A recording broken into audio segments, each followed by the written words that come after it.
Subscribe कीजिए इस channel को और घंटी का बटन दबाइए लेटेस्ट वीडियो देखने के लिए।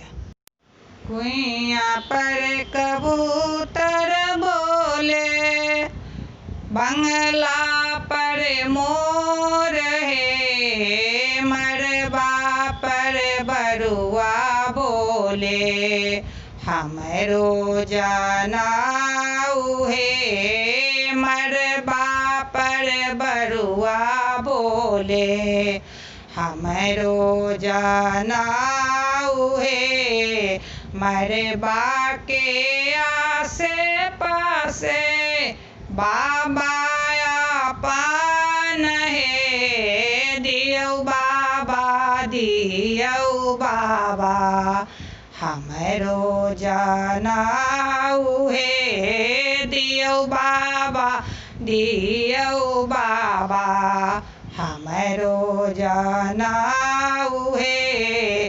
कलशा के ओते ओते दादी आपन है, दियौ दादी दियौ दादी, झोरिया भराए है, दियौ दादी दियौ दादी, झोरिया भराए है।